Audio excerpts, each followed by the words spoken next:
Information, knowledge, observation. What you have to do in life and business is that you got to remove your blinkers and understand that life and business operates within a social, political, economic, and financial context. Right.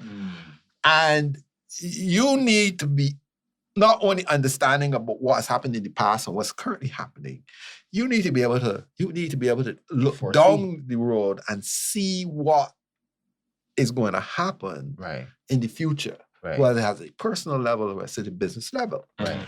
And our decisions related to the how we dealt with COVID was that we took a strategic look about where we think things were going to go in various areas.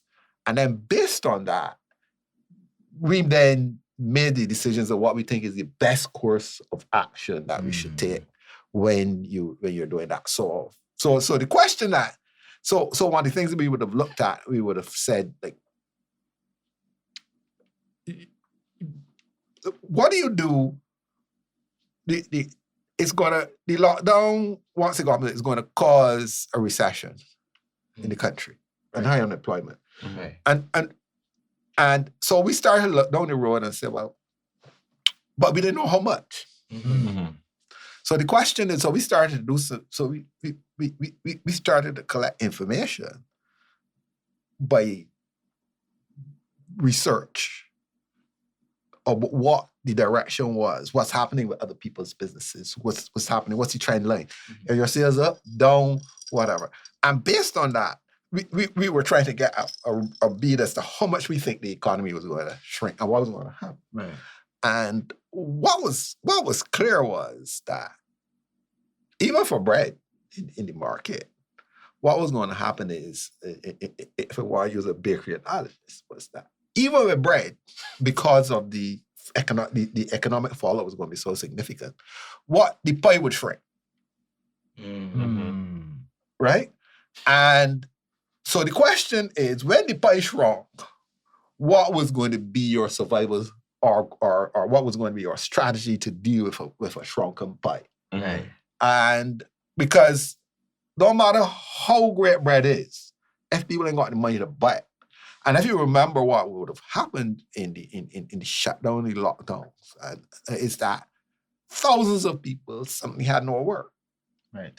And what happened was, and people didn't realize, a lot of people didn't realize, what happened was in the period in March and April when we had the lockdown, what a lot of companies did is that they brought forward, the government did some strategies where they extended unemployment.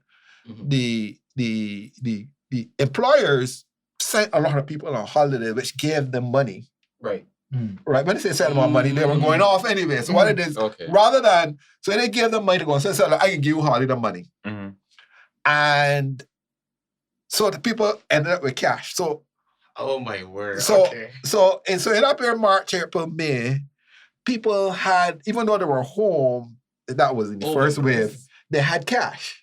But that cash would start running out. Eventually. So when that cash started to run out, that's when the economy started to contract. But we were looking at that before. We weren't waiting to find out, wait a minute, the economy is contracted. We were trying to get a beat as to how much we knew it was going to contract. It's a question of how much. And once we do that, our question would be, when there's a contraction, and when people run out of money, what would be our strategy going forward? Do we sit back and try and wait it out? Or do we come up swinging? And in a very simple term, what we did, our strategy was, what we're going to do is we're going to try and get a bigger share of a smaller pie. How you play? Yeah.